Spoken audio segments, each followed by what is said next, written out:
you run a care home, lead a youth group, then you'll know the pressure. One slip, one miscue, and it's your team, your kids, and your reputation on the line.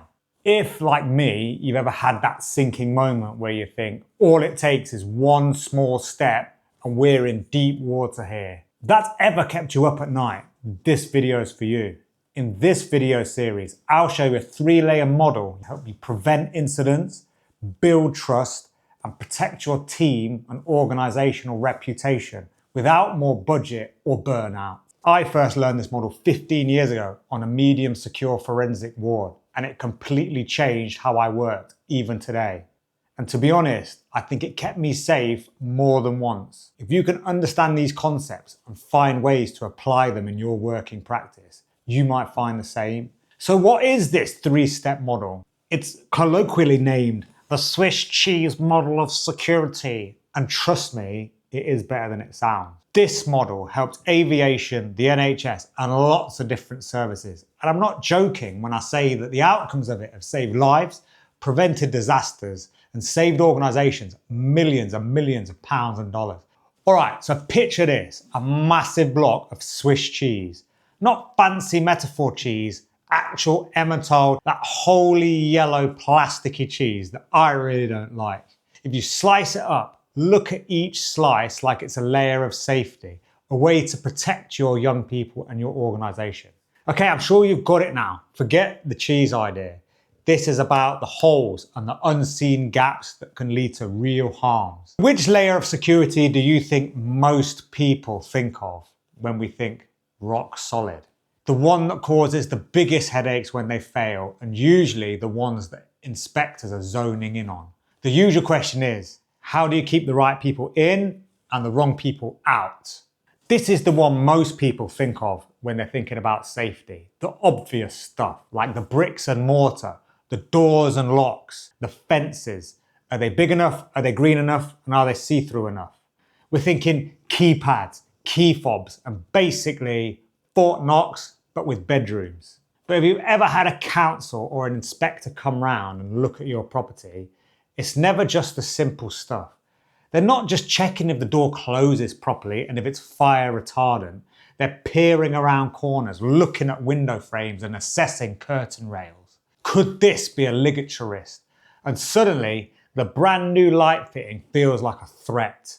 Did I put it in the right place? Are they going to call that out? Now test your fire alarm volume like a sound check in Glastonbury. What is it you have to think about and worry about that other people might find mad? Let us know in the comments. Physical security is a constant game of prediction and prevention, but doors and fences can't think for you. That's why we need the next layers. Even Fort Knox with 21-inch granite walls and 22-ton vault doors isn't just secure solely based on the concrete it's made of. So think of Alcatraz, built with 4 feet of reinforced concrete, just wasn't secure based on the bricks alone. Both had problems, not just because someone could smash through them or fine-tooth them with a piece of dental floss or whatever they do in Shawshank Redemption. Stop wasting my time. But because of people, procedures, and oversight. So security doesn't just fail on a physical level, it fails in the gaps between different processes, the holes in the system that no one was watching at the right time. So think back within your settings, what caused the last major incident? A dodgy door lock? Or was it a missed risk assessment? A forgotten handover? Maybe a policy that no one followed or even knew existed? Even worse than that, maybe it was just a policy that's been followed 5 different ways by 5 different people. So how does that usually work out for the next shift, the next group, the next class, or the next session? Procedural security is the backbone of consistency, clear boundaries, and a unified team approach. So let's dive into that and break it down a bit more. Most failures or breakdowns don't happen because staff don't care. They happen because systems failed them. They didn't have the right set of procedures to help them manage the situation they were presented with. So let's talk about the paperwork, the protocols, the stuff that makes you hate mandatory training. Remember, this stuff can save your PIN, your registration, should things go sideways. That's why they always make you sign that fire document to say you read it. Procedural security isn't just your paperwork, it's your playbook.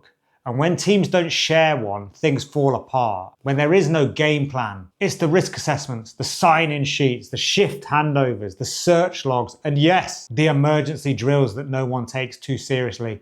It's the invisible thread that holds our chaos together. Because here's the truth.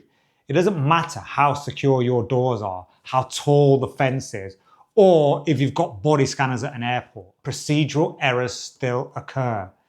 You can have staff with hearts of gold, but if they miss the handover note that says that a young person's at risk of self-harm tonight, the discussion with colleague about a young person's father passing away last night, and in today's PSHE, you're doing something about healthy families. That's not just holes in the system, that's holes in somebody's safety net, their security. Procedural security is the boring stuff that keeps us safe, physically, psychologically, and emotionally. It's the backup plan of backup plans, even if they've never worked together before. So yes, it's not glamorous, but neither's filling out the incident report at 3 a.m. for not following standard procedure. And if we do this right, we won't need to either. But even the best written procedures can't read a young person's face.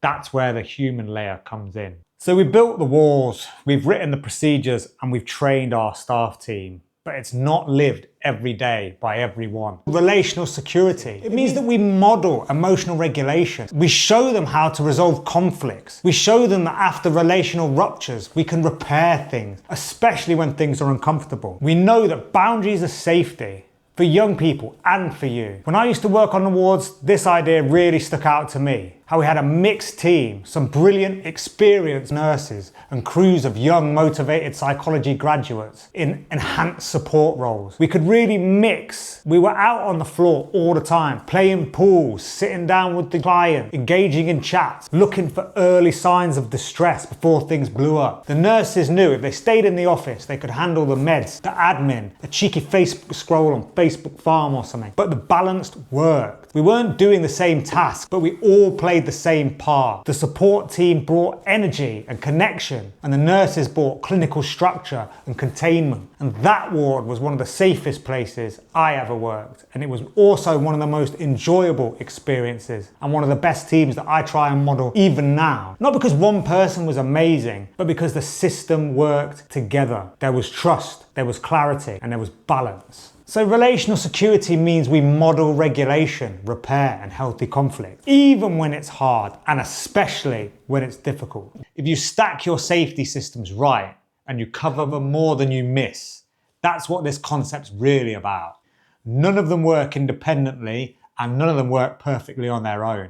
But if we layer them up carefully, and we build a net of safety systems that helps us to catch misses, we're more than likely going to succeed in what we're trying to deliver, safe care. What other concepts and ideas does psychology provide us with to help us better understand and support the young people we're working with? Check out this video because that's exactly what it's designed for.